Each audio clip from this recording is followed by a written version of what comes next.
I may have found the perfect summer dinner, and it starts with bacon and corn.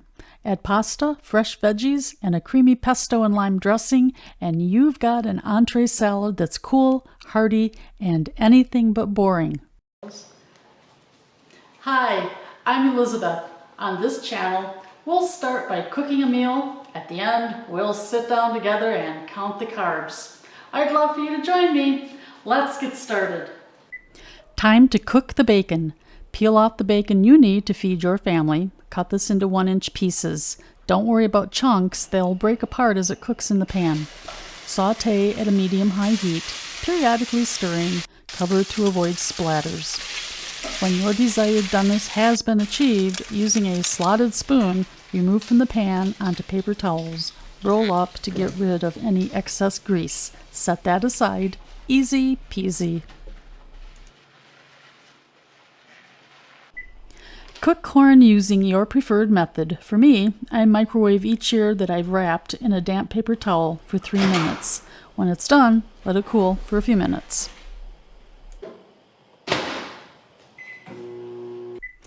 One of the things that I do when cooking gluten-free is use green utensils to designate my gluten-free food. That way I know exactly which utensils and pots are reserved for gluten-free cooking, helping to prevent cross-contamination.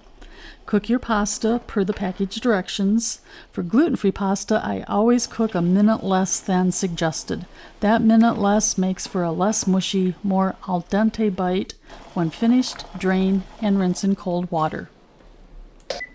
Chop up your vegetables. Don't worry, I've washed everything. Cherry tomatoes. Cut these in half. Use the amount you will need for the number of stomachs being served. Yep, there is some math involved, but don't worry, it's not that hard. Onion, slice and dice. I'm using red because it adds color. White is also fine. You've already cooked your corn. Using a sharp knife, carefully slice down the length of each ear. I put a towel under my cutting board to prevent slippage. For the dressing, to a bowl or measuring cup, and honestly I prefer using a measuring cup because they come with a handle and a pour spout. 2 containers for the price of 1. Add in pesto, yogurt, mayonnaise, and lime juice. Give this a good stir and a taste test.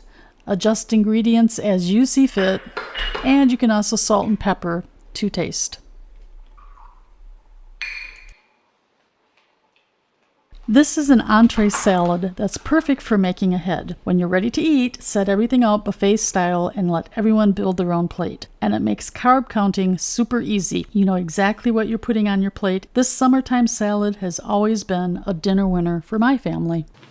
Before I begin the actual carb count, let me say that I am not a medical professional. I am just a human being who happens to wear my pancreas in my pocket. I also happen to have years of living with type 1 diabetes. I was diagnosed in 1964. If you do have a medical question, please consult your diabetic care team.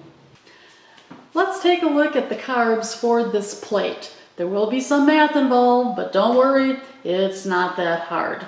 So the bulk of the carbs for this dish was in the pasta as well as the corn.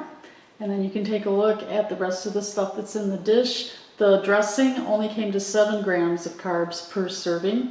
You add up these 2 numbers and you come up with 48 grams of carbohydrates per plate for this dish.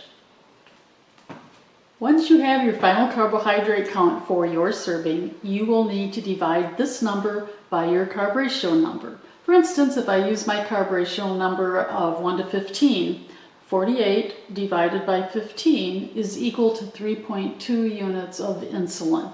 Diabetic mass says 3.5, then check your Dexcom 2 hours later. Happy carb counting, and remember my fellow type 1s, counting carbs so our pancreas doesn't have to, 1 meal at a time.